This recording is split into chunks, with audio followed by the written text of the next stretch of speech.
जी अस्सलाम वालेकुम, कैसे हैं जी आप सब? ठीक हैं। आज जो हमारा टॉपिक है वो है जी एफएससी पार्ट 1 से, and that is ECG.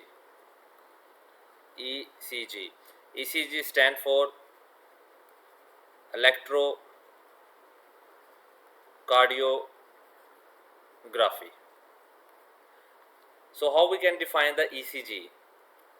ECG is simply the electrical, we can say electrical activity presented graphically, presented by graphically, ठीक है जी। और हम ये भी कह सकते हैं कि graphical presentation of the electrical activity of the heart is called electrocardiography और ईसीजी। सो एक चीज़ तो क्लियर हो जाती है इससे कि अगर हमने ईसीजी को अंडरस्टैंड करना है तो उससे पहले हमें इलेक्ट्रोफिजियोलॉजी का आइडिया होना चाहिए। किसकी जी? इलेक्ट्रोफिजियोलॉजी, ऑब्वियसली हार्ट की। तो दिल की इलेक्ट्रोफिजियोलॉजी का आइडिया होना चाहिए। तो we are not going in depth of the electrophysiology of the heart, लेकिन एक बेसिक सा आइडिया हम एफएससी लेवल पे अंडरस्टैंड करेंगे कि इलेक्ट्रोफिजियोलॉजी जो हार्ट की है वो किस तरह काम करती है। सबसे पहले आपने एक बेसिक आइडिया लेना है जी कि जस्ट सपोज कर लें, this is our hypothetical heart, these are the two atriums and these are two ventricles, upper chambers and the lower chambers. Heart में अपर चैम्बर जो राइट एट्रियम है हमारे पास, ये वाला, यहाँ पे एक थोड़ा सा स्लाइटली लेफ्ट साइड पे, राइट साइड पे सॉरी, तो एक ग्रुप ऑफ सेल्स होते हैं जिन्हें हम एसए नोड कहते हैं। एसए नोड, तो पहले हम हॉलमार्क को डिसाइड कर लेते हैं। SA node, SA node is present in slightly upward side of the right atrium. These are the specialized myocardium. ठीक है जी। उसके बाद ये बीच में सेप्टम होता है, ये वाला, ये जो मैं, बल्कि let me change the colour. Okay, atriums और वेंट्रिकल्स के बीच में यहाँ पे हमारे पास एक फाइब्रस एनुलस होता है जिसे आप fibrous skeleton of the heart कहते हैं, क्योंकि there is very common sense कि चूँकि हार्ट मसल्स हैं तो उन्हें भी इंसर्शन के लिए कोई ना कोई जगह तो चाहिए। तो वो हार्ट मसल्स कहाँ इंसर्ट होते हैं? तो they are inserted in this fibrous skeleton, जिसको आप फाइब्रस एनुलस भी कह लेते हैं। तो ये हमारे पास एक किस्म का एक बैरियर है बिटवीन एट्रियम एंड वेंट्रिकल्स। लेकिन इसके दरमियान में एट्रियम, अब अगर जब तक ये फाइब्रस एनुलस इसी तरह है ना, तो आपने इस जेन में रखना है एट्रिया से कोई चीज़ वेंट्रिकल में नहीं जा सकती, वेंट्रिकल से कोई चीज़ एट्रियम में नहीं आ सकती अनलेस कोई विंडोज ना हो। तो वाल्व्स के अलावा, वो तो वाल्व्स तो ब्लड को अलाउ करेंगे, तो वाल्व्स के अलावा हमारे पास यहाँ पे एक विंडो मौजूद होती है जो कि ओके नो, ये वाली, अब ये आ गया हमारे पास another window, that is the AV node. इसको हम क्या कहेंगे? This is AV node. तो एसए नोड आ गया। SA node is present on the right atrium upward. AV node is present between the atrium and ventricular septum और atrioventricular septum. ठीक हो गया। अच्छा, अब इसी को थोड़ा सा हम मज़ीद कर लेंगे, यहाँ पे ड्रॉ कर लेते हैं। जस्ट फर्स्ट कर लें, दिस इज़ द, ये आपकी आगे जी सेप्टम आ गया, एट्रियो वेंट्रिकुलर सेप्टम। इसके अंदर हमारे पास ये आ गया आपका एवी नोड। ठीक हो गया। अभी हम लैंडमार्क्स को बस क्लियर करना चाह रहे हैं जी। और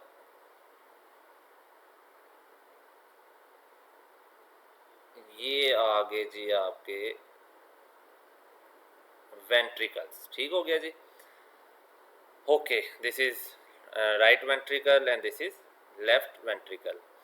अच्छा, अब है क्या जी हमारे पास सिनेरियो ये है कि जो एवी नोड है, एवी नोड से नीचे ये हमारे पास this one, this is called bundle of His, this is called bundle of his.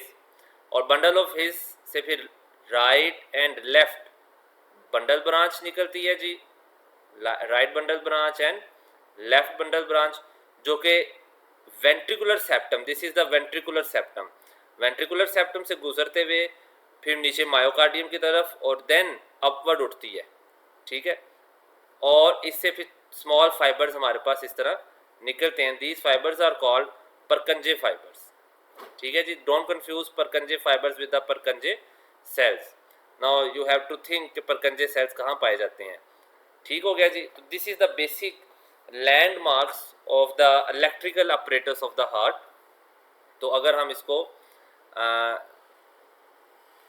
थोड़ा सा जूम करके देखें दोनों डायग्राम्स को तो अच्छी अंडरस्टैंडिंग हो जाएगी. यहाँ पे हम इसको देखते हैं जी. एक तो ऐसे नोड आ गया, फिर हमारे पास एवी नोड आ गया, एंड देन एवी नोड के बाद bundle of His, bundle of His के बाद ये हमारे पास right bundle branch and left bundle branch, and then उसके बाद these are the Purkinje fibres. This is the whole system of the electrical operators you can say. अब electrical activity कैसे होती है? What is electrical activity? What does it mean by electrical activity? जब हम ये कहते हैं कि इलेक्ट्रिकल एक्टिविटी है जी, तो उससे क्या मुराद है?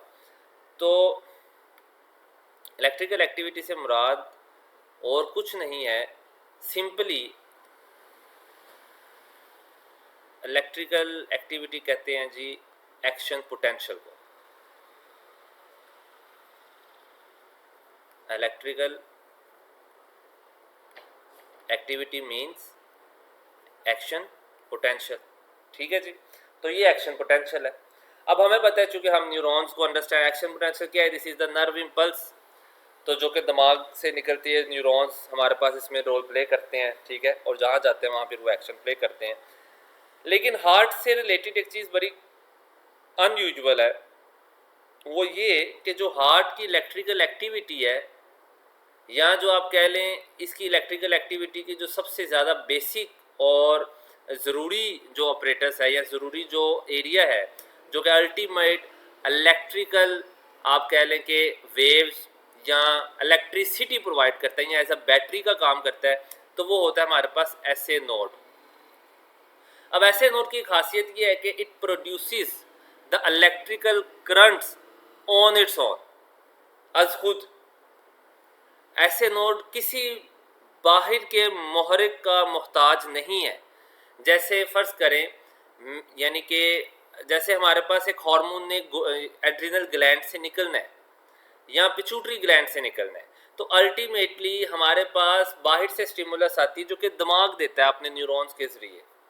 लेकिन हमारे पास जो हार्ट की इलेक्ट्रिकल एक्टिविटी है, हार्ट की जो कार्डियक साइकिल है या बीट है उसकी, वो डिपेंड नहीं करती किसी भी एक्सटर्नल स्टिमुलस के ऊपर, जबकि इसकी जो अपनी स्टिमुलस है वो ऐसे नोज ऑन इट्स ओन खुद ही जनरेट करता है.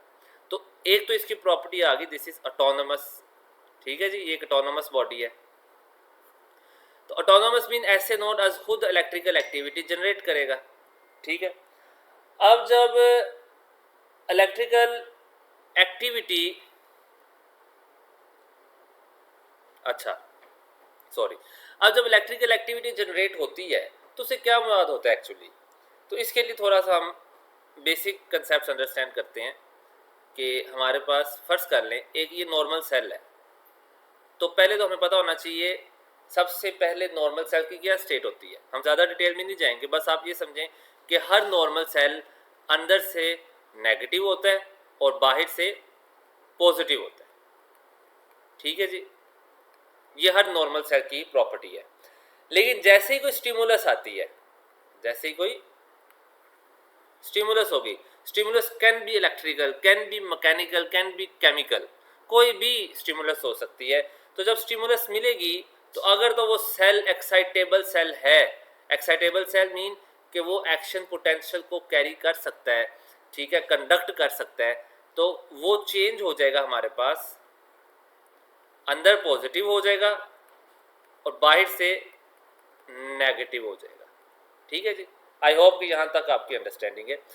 Up to now what we have discuss कि हर नॉर्मल सेल इंटरनली नेगेटिव होता है, एक्सटर्नल पॉजिटिव होता है जब तक वो रेस्ट पे है, कोई बाहर से उसको छेड़ नहीं रहा, कोई स्टिमुलस नहीं आ रही. ठीक है, चाहे वो उसके अंदर की स्टिमुलस हो चाहे वो बाहर से स्टिमुलस हो, हर सेल अंदर से नेगेटिव है, बाहर से पॉजिटिव है. हम सेल की इस स्टेट को कहते हैं कि सेल इज पोलराइज्ड. इस स्टेट को हम कहते हैं कि सेल इज पोलराइज्ड. ठीक है जी. अच्छा, फिर जब स्टिमुलस आ जाती है, स्टिमुलस के बाद हमने बात की कि सेल अंदर से पॉजिटिव हो जाता है, बाहर से नेगेटिव हो जाता है, तो इसको हम कहते हैं कि cell is depolarise, cell is depolarised. तो this is the basic thing. अब ये कैसे होता है, क्यों होता है, वो हमारा इस वक्त का टॉपिक नहीं है, will discuss in the next lectures इंशाल्लाह। अब ये इस कंसेप्ट के बाद भी हम अब हार्ट की इलेक्ट्रिकल एक्टिविटी को देखेंगे। Once you have clear about the heart electrical activity, ECG आपके लिए 2 मिनट की गेम हो जाती है, लेकिन उससे पहले आपने ये चीज़ें अंडरस्टैंड करनी बड़ा ज़रूरी है आपसे, आपके लिए।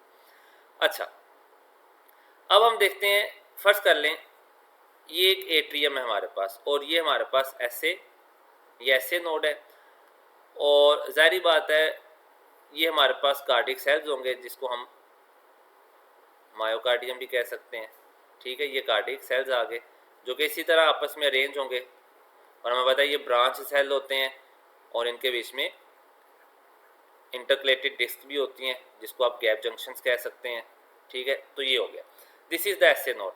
अब एसए नोड ने फायर करना है, स्टिमुलस देनी है, तो सबसे, अब देखो सारे सेल इस वक्त सबसे, जब तक SA node, let me remove, अब एसए नोड सपोज करने काम नहीं कर रहा, तो इस वक्त एज्यूम आपने करने के इस वक्त सारे सेल अंदर से क्या होंगे, नेगेटिव होंगे, और बाहर से क्या होंगे, पॉजिटिव होंगे। तो हम कहेंगे cell is on depolarize state, sorry polarize state.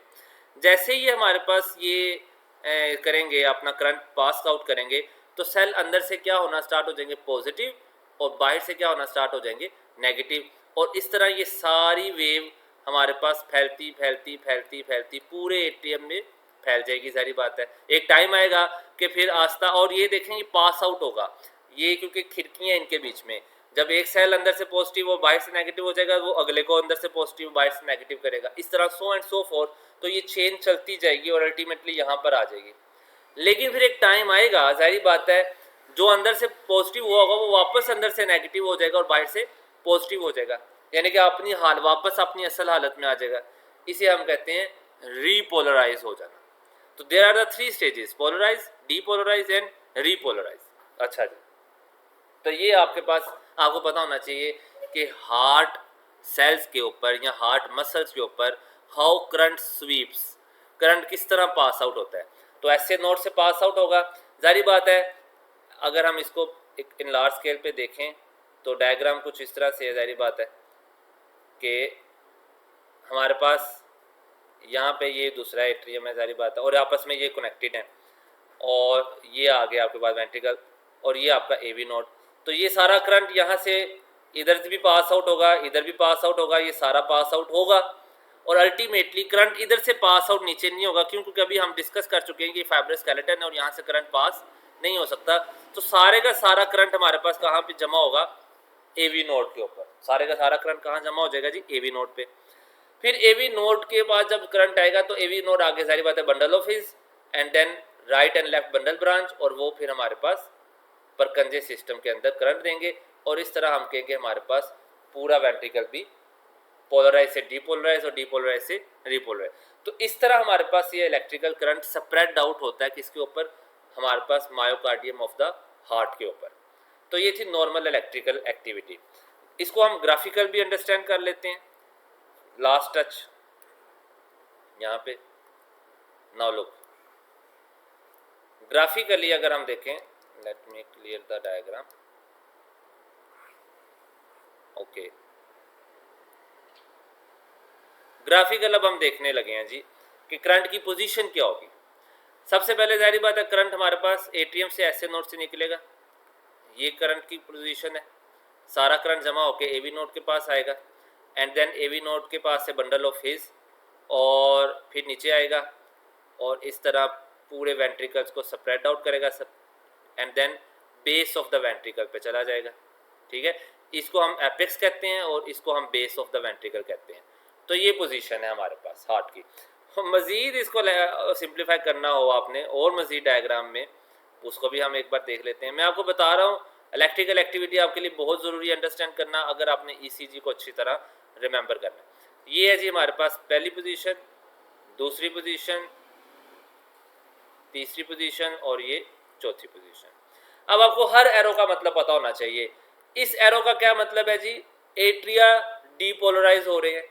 इस एरो का क्या मतलब है, वेंट्रिकुलर सेप्टम डीपोलराइज हो रहा है। और डीपोलराइज का मैं जो आपको बताना नहीं चाहिए, आपको पता होना चाहिए कि डीपोलराइज होने का मतलब ये है कि अब सेल एक्शन पोटेंशियल कंडक्ट कर रहा है, यानी कि अंदर से पॉजिटिव हो रहा है और बाहर से नेगेटिव होता जा रहा है।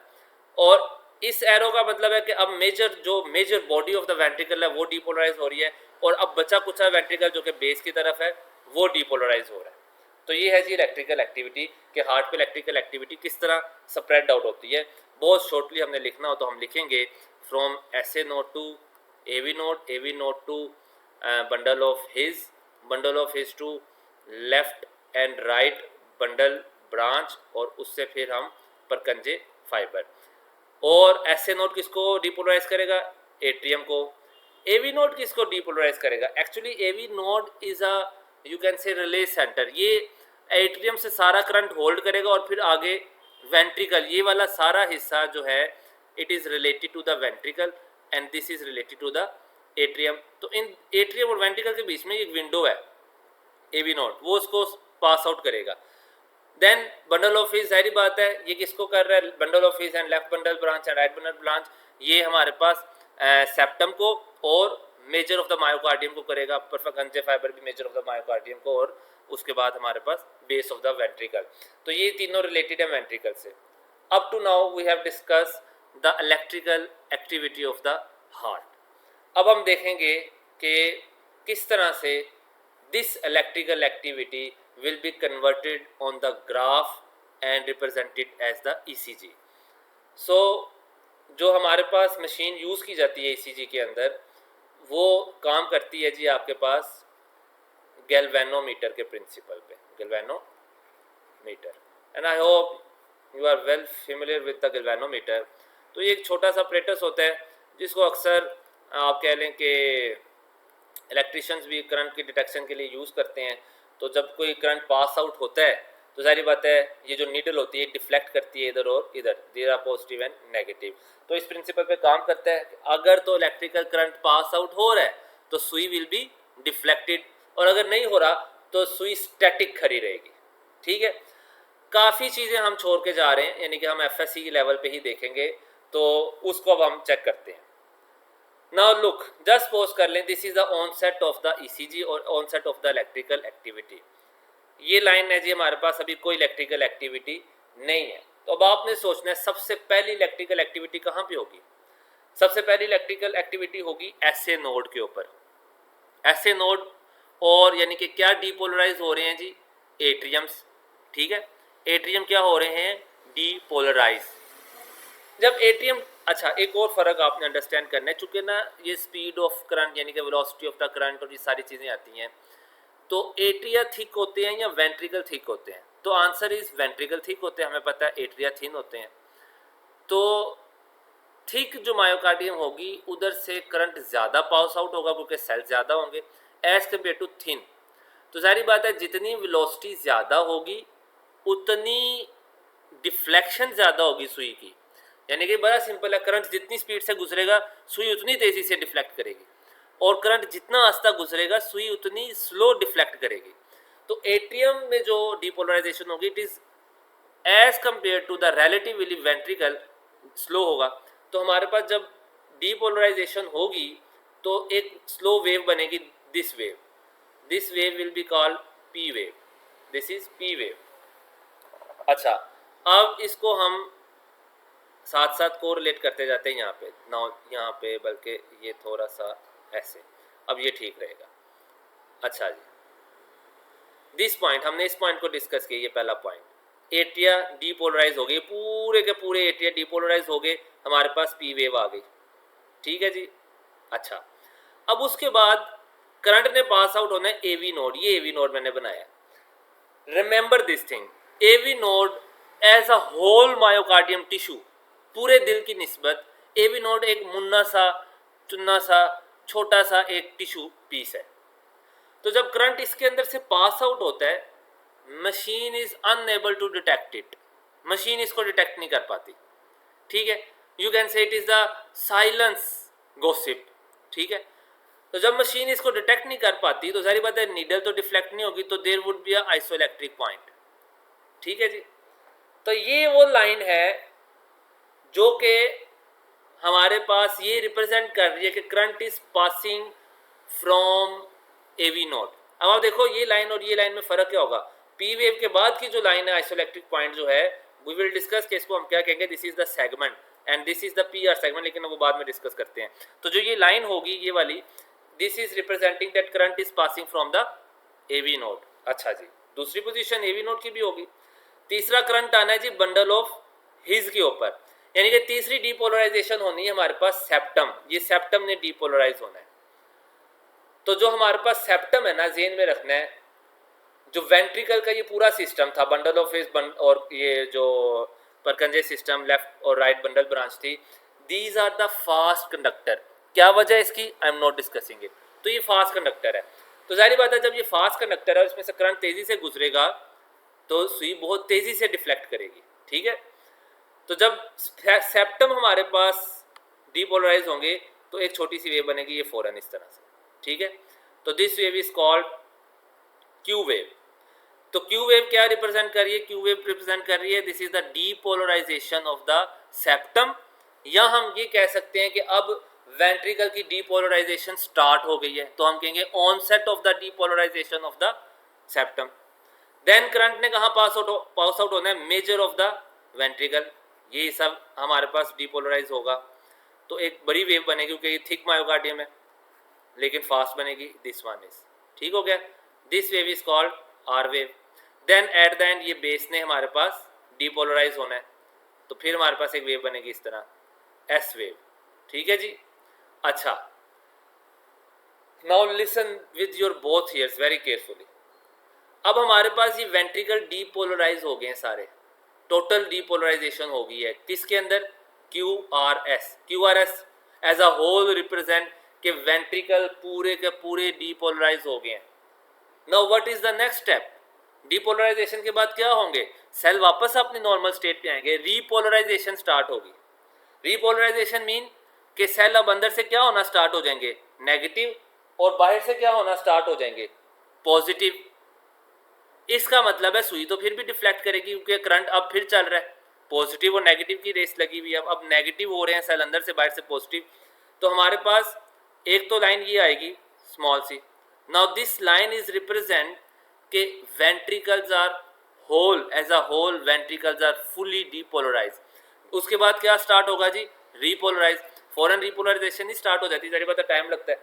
तो रीपोलराइजेशन जब स्टार्ट होगी तो हमारे पास अगेन एक वेव बनेगी, और repolarization as compare to depolarization slow होती है, तो इसीलिए ये ज़रा स्लो वेव बनेगी as compare to Q R S. This wave is called T wave. And then उसके बाद फिर हमारे पास आइसोइलेक्ट्रिक पॉइंट आएगा, एंड देन अगेन पी और क्यू आर एस ऑनवर्ड। अच्छा, अब इसको अगेन हम समराइज करते हैं इस पूरी ईसीजी को। सबसे पहले यहाँ से ईसीजी स्टार्ट होती है पी से। P wave mean atria fully and whole depolarise. उसके बाद दिस लाइन इज, मैं बताता हूँ ये लाइन क्या है, this line is representing current is passing from the AV node. Then Q is representing के septum depolarisation, R is representing major of the ventricle depolarisation, S is represented base of the ventricle depolarization. As a whole this line यहाँ तक, यानी कि Q से लेकर यहाँ तक पूरे का पूरा सेगमेंट ये बता रहा है, Q बता रहा है कि ऑनसेट, T बता रहा है कि and of the ventricle depolarization, और यही पॉइंट है कि T अब बता रहा है कि this is the start of repolarisation. अब वेंट्रिकल रीपोलराइजेशन हो रहे हैं तो जारी बात है ये वापस हमारे पास वेव बनेगी। एक चीज़ जो आपने नोट की होगी, हमने जाहिर बात है जब वेंट्रिकल डीपोलराइज हुए थे तो वेंट्रिकल भी तो रीपोलराइज हुए होंगे, लेकिन उसकी कोई रिप्रेजेंटेशन ईसीजी के अंदर नहीं आई। तो what could be your answer, क्या हो सकता है, इसको पॉज करके सोचिएगा। एक्चुअली जब एट्रियम्स हमारे पास डीपोलराइज हुए पी वेव बनी, उसके बाद आइडियली एट्रियम शुड रीपोलराइज, लेकिन हमारे पास उस वक्त क्या स्टार्ट हुआ था, वेंट्रिकुलर डीपोलराइजेशन। उस वक्त हम इसको डिस्कस कर रहे थे। तो ventricular depolarization is so such strong wave, और इतनी स्ट्रॉन्ग इलेक्ट्रिकल एक्टिविटी होती है कि जो एट्रियम की रीपोलराइजेशन होती है it is masked by the ventricular depolarization current. तो वेंट्रिकुलर के डीपोलराइजेशन करंट से एट्रियम रीपोलराइजेशन का जो करंट है वो मास्क हो जाता है, जो कि ईसीजी में प्रेजेंट नहीं होता। यानी कि आइडियली जब ये पी वेव की यहाँ पे एंड हुआ होगा तो हमारे पास, और ये एवी नोड से जब करंट पास आउट हो रहा है तो उस टाइम पे एक्चुअली एट्रियम भी रीपोलराइज होना स्टार्ट हो चुके होंगे। लेकिन चूंकि ये बहुत इंस्टेंट प्रोसेस होता है, वेंट्रिकल डीपोलराइजेशन फौरन स्टार्ट हो जाती है, तो लिहाजा हम कहते हैं कि वो वेंट्रिकुलर करंट के अंदर एट्रियम के करंट उसको डिटेक्ट नहीं हो पाया। यहाँ तक तो बात होगी ईसीजी की।